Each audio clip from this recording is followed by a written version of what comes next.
দাঁড়ান, 2 টাকার ডাইশ বাজার থেকে 10 টাকায় কিনছেন? বা ডাইশ বানাতে পারেন না এরকমও অনেকেই আছেন। কিভাবে ডাইশ বানায় সম্পূর্ণ প্রসেস দেখাচ্ছি এখানে দেখুন। আপনি যে জিনিসের ডাইশ তৈরি করবেন সেটা অবশ্যই বানিয়ে নেবেন আগে থেকেই। আমার বানিয়ে নেওয়া হয়েছে। সাইড দিয়ে বর্ডার দিয়ে নেবেন যাতে পাউডার ঢেলে দেওয়ার পর বাহিরের দিকে না যায়।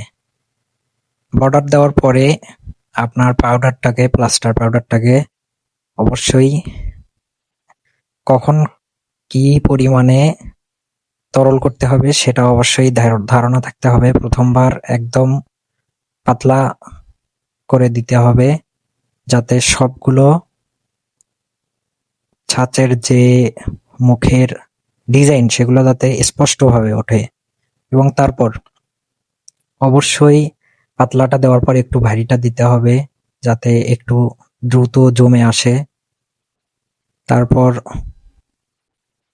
জমে আসার পর এটাকে শুধু জমাট বাঁধালেই হবে না, আর কাজগুলো কিন্তু অবশ্যই দ্রুত করতে হবে, কারণ প্লাস্টার এমন একটা জিনিস, এটা জলের সংস্পর্শে আসলে অতি দ্রুত শক্ত হতে থাকে। এজন্য কাজগুলো অনেক দ্রুত করতে হবে। একজন না পারলে সঙ্গে একজন পার্টনার নিয়ে নিবেন এবং তারপরে আর একটু পাতলা করে দিয়ে ওটাতে ডাইসের উপর আপনি ফাইবার অথবা পাট ইউজ করতে পারেন। আমার ফাইবার ছিল না, সেজন্য আমি পাট ইউজ করেছি। পাট দিয়ে দেখালাম। আর আমি সচরাচর পাটই বেশি ইউজ করি, কারণ আমাদের এখানে ফাইবার অতটা পাওয়া যায় না। পাটটা দেওয়ার পরে উপরে আর এক লেয়ার প্লাস্টার দিতে হবে, দিয়ে সুন্দর করে আপনার ফিনিশিংটা আনতে হবে, ডাইসের ফিনিশিংটা।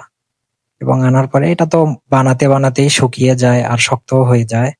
এটা আপনারা যারা কাজ করেন সবাই জানেন। এরপর দেখুন লাস্টের বর্ডার গুলো আমার ডাইস মোটামুটি হয়ে গেছে আর শক্ত হয়ে গেছে। এটা কিন্তু আমি খুব একটা স্কিপ করিনি, 2-3 মানে সম্পূর্ণ ভিডিওটা 8-10 মিনিটের ছিল, আমি একটু শর্ট করে দিয়েছি যাতে আপনারা দেখতে বোরিং না লাগে। এরপর সঙ্গে সঙ্গে ডাইসগুলো তুলে ফেলবেন, কারণ জমে গেলে তখন তুলতে অনেক সমস্যা হয়, মাটিগুলো শুকিয়ে যায়।